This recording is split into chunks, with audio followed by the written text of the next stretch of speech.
नमस्कार दोस्तों, स्वागत है आपका आपके अपने चैनल जॉब ज्ञान केंद्र पर। मैं हूं तपन चौधरी, उपस्थित हूं आपके सामने बहुत ही महत्वपूर्ण जानकारी लेकर। साथ ही यहां पर YouTube के अंदर बहुत से स्टूडेंट्स मेरे वीडियोस पर कमेंट कर रहे हैं कि सर हमारा डॉक्यूमेंट वेरिफिकेशन है, हमारी डॉक्यूमेंट्स की स्क्रूटनी है और यहाँ पर जो हमारा OBC का सर्टिफिकेट है उसके अंदर प्रॉब्लम आ रही है। हमको यहाँ पर बहुत ज़्यादा कन्फ्यूजन है कि साथियों हम अपना जो डॉक्यूमेंट वेरिफिकेशन है उसके अंदर कौन सी डेट वाला जो OBC सर्टिफिकेट लगाएं। और कईयों के यहाँ पर जो OBC सर्टिफिकेट थे वो नहीं थे फॉर्म लगाने के टाइम पर, अब उन्होंने बनवा लिए हैं। तो अब उनको कन्फ्यूजन कि उनको साथ ही यहाँ पर DV के अंदर स्क्रूटनी के अंदर जो सर्टिफिकेट कौन सा वाला है, कौन सी डेट वाला लगाना है, और जिनके पास अवेलेबल नहीं था उनके लिए क्या सॉल्यूशन है, क्या वो है अब एग्जाम से बाहर हो जाएंगे, क्या उनका सिलेक्शन रुक जाएगा यहाँ पर। तो साथियों यहाँ पर मैं आपको इस वीडियो के अंदर जो आपके जितने भी डॉक्यूमेंट्स हैं जो आपको चाहिए होते हैं किसी भी एग्जाम में, चाहे वो एग्जाम आपका स्टेट का हो, चाहे वो एग्जाम आपका सेंट्रल गवर्नमेंट का हो,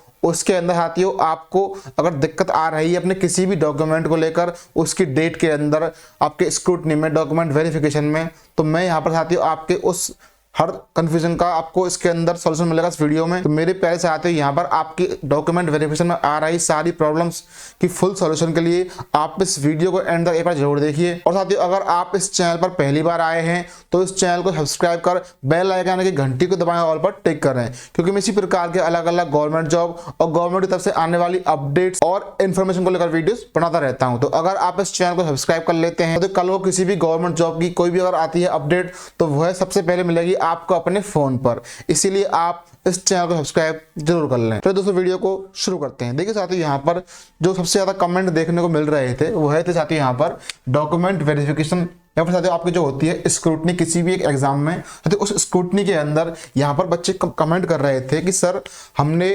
कोई एग्जाम दिया था, XYZ एंड कोई भी एग्जाम था, उस एग्जाम को देने के बाद में साथियों हमने इस एग्जाम को क्वालिफाई कर लिया। अब यहाँ पर हमसे बोला गया है कि आपको अपने डॉक्यूमेंट्स की जो ऑनलाइन स्क्रूटनी होती है, जहाँ पर आपको अपने डॉक्यूमेंट्स को साइन करके अपलोड करना पड़ता है, वह करवाना है, या फिर साथियों किसी को डॉक्यूमेंट वेरिफिकेशन करवाना है ऑफलाइन मोड में जाके, हेडक्वार्टर में जाके,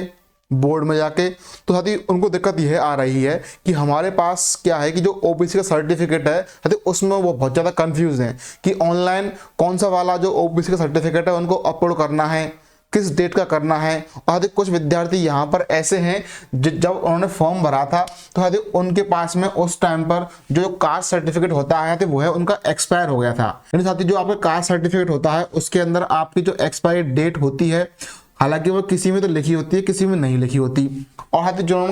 जिनको अपलोड करना है उनको किस डेट वाला जो अपना OBC का या फिर जो भी उनकी कैटेगरी है, EWS certificate, SC ST certificate, उनको कौन सा अपलोड करना है, कौन सी डेट वाला। साथियों इसका जो आपको सोल्यूशन है वो मैं आपको बता देता हूँ। देखिए साथियों यह वीडियो उन सब लोगों के लिए है, जैसे मान लीजिए साथियों कुछ विद्यार्थी इस टाइम पर ऐसे होंगे जिनका अभी हाल ही में जो सिलेक्शन पोस्ट कॉल वाली भर्ती है जो आपकी SSC द्वारा करवाई जाती है सेंट्रल लेवल पर, उसका रिजल्ट आ चुका है। अब उसमें उनको जो उनकी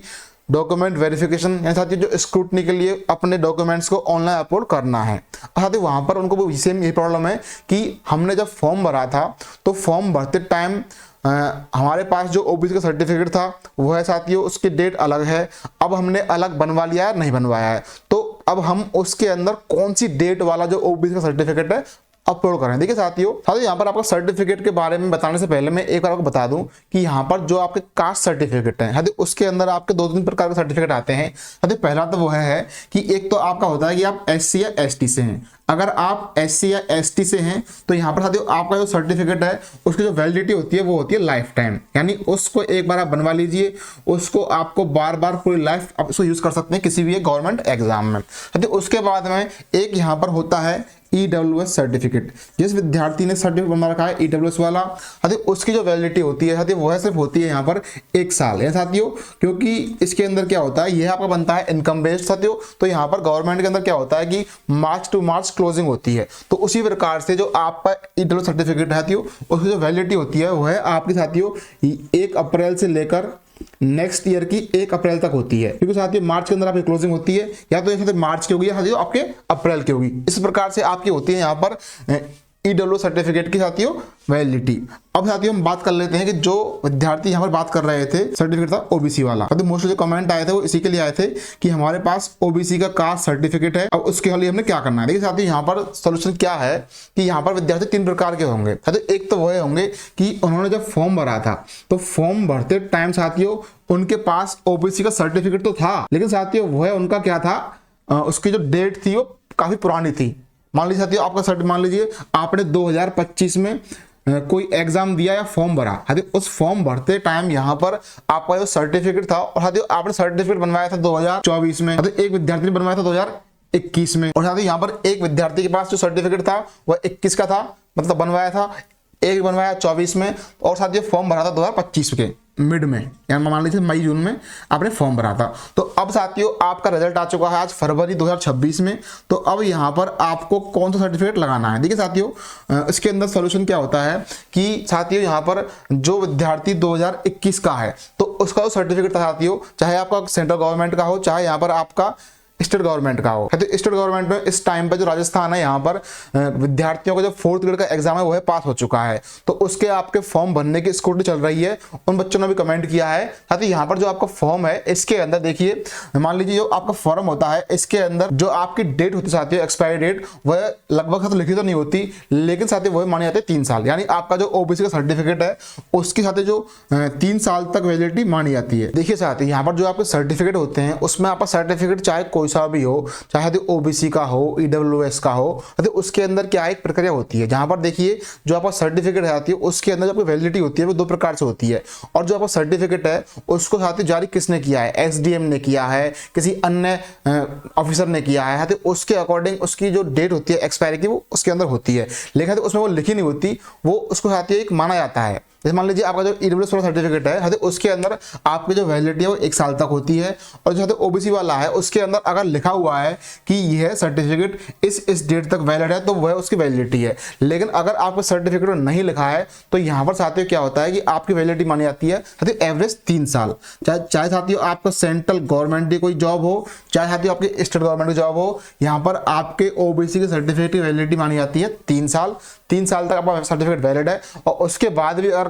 हो जाता है तो इसके बारे में क्या करना है वो आगे बात करेंगे। यानी अगर आपकी डेट लिखी हुई है तो उसमें है, अगर डेट नहीं लिखी हुई है तो वो 3 साल तक वैलिड है साथियों। यानी साथियों यहाँ पर जो विद्यार्थी, क्योंकि साथियों आपके जो है 3 साल तक होती है, इसलिए होती है क्योंकि आपके जो है ओबीसी का सर्टिफिकेट है इसको साथियों जो एसडीएम आपके होते हैं तहसील के, उनके द्वारा जारी किया जाता है। और बहुत सर्टिफिकेट ऐसे भी होंगे जिसके अंदर आपकी जो वैलिडिटी है वो लिखी रहती है कि आपकी इस सर्टिफिकेट की वैलिडिटी इतने दिन तक है। यानी मोस्टली साथियों 1 साल वाले भी होते हैं, जो जिस प्रकार से आपके ये होते हैं ईडब्ल्यूएस वाले, उसी प्रकार साथियों आपके कुछ ओबीसी के भी होते हैं जिनके अंदर साफ साफ लिखा होता है कि यह सर्टिफिकेट आपका इस डेट तक वैलिड है। अगर आपके सर्टिफिकेट में आपकी वैलिडिटी की डेट नहीं लिखी हुई है कि इतने टाइम तक वैलिड है, तो आपके साथ यही नियम लगेगा कि आपका जो सर्टिफिकेट है वो जारी किया गया एसडीएम के द्वारा ओबीसी का, उसके अंदर साथियों यहाँ पर जो 3 साल को आपको वैलिड होता है वैलिडिटी। जिन विद्यार्थियों को साथियों 2021 में बनवाया था तो उनका साथियों 21 से 22, 23, 24, यानी साथियों आपका 2024 में सर्टिफिकेट था वो एक्सपायर हो चुका था, और जब आपने किसी भी एग्जाम के लिए अप्लाई किया था तो उस टाइम आपका सर्टिफिकेट एक्सपायर था। तो अब यहाँ पर आपको कंफ्यूजन है कि अब तो मैंने नया बनवा लिया है तो अब मैं क्या करूं, कहीं मुझे डीबी में बाहर तो नहीं कर देंगे। और एक विद्यार्थी वो है जिसका सर्टिफिकेट 2024 में बना हुआ था, यानी 24 के बाद में 25, 26, 27, यानी उसका जो सर्टिफिकेट था अभी वैलिड है इस एग्जाम के लिए, तो अब उसको जो डीवी है स्क्रूटनी है उसके अंदर अपना ओबीसी का सर्टिफिकेट कौन सा वाला अपलोड करना है, नया वाला या पुराना वाला। देखिए साथियों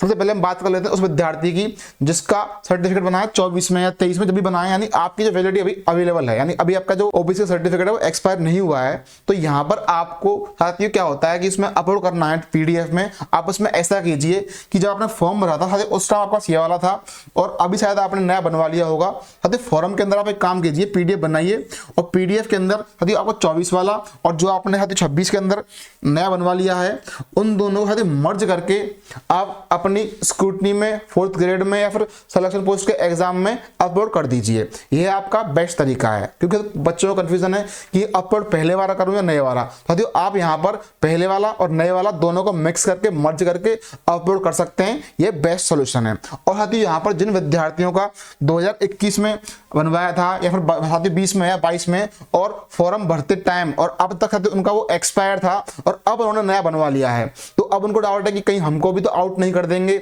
इस एग्जाम से बाहर नहीं कर देंगे डी प्रक्रिया में। साथियों आपके लिए यहाँ पर सोल्यूशन यह है कि भले ही साथियों आप जिस टाइम आपने फॉर्म भरा उस टाइम आपका जो सर्टिफिकेट था वो एक्सपायर था, लेकिन साथियों आपकी जो कास्ट कैटेगरी वो तो वही रहेगी ना, कहीं बदलेगी थोड़ी ना। तो साथियों उसमें क्या होता है, उस केस में आप जो अपना यह वाला फिलहाल जो पुराना वाला है इसी को लगा दीजिए। साथियों उसके बाद में क्या होगा, जब आप वहां जाएंगे डीवी के लिए तो वहां पर आपका साथियों एक लगेगा स्टैंप और एक लगेगा एफिडेविट। उसमें लिखा होगा कि किसी कारणवश मैं जिस टाइम पर फॉर्म भरे गए थे मैं अपना जो कास्ट सर्टिफिकेट है बनवा नहीं पाया था, मेरा पहले का सर्टिफिकेट ये है और नया वाला सर्टिफिकेट ये रहा। तो साथियों उस बेस पर यहाँ पर आपका जो ओबीसी का या फिर अन्य कोई भी कास्ट सर्टिफिकेट है वो यहाँ पर मान्य कर दिया जाएगा और सर्टिफिकेट के बेस पर आपको बिल्कुल भी किसी एग्जाम की डी प्रक्रिया में बाहर नहीं करते हैं। इसलिए आप साथियों रिलैक्स रहें, शांत रहें। और अगर आपको यहाँ पर और कोई समस्या है किसी डॉक्यूमेंट को लेकर किसी भी एग्जाम की, तो आप एक बार कमेंट कर जरूर बताएं, जिससे मैं यहाँ पर साथियों आपको एक एक विद्यार्थी को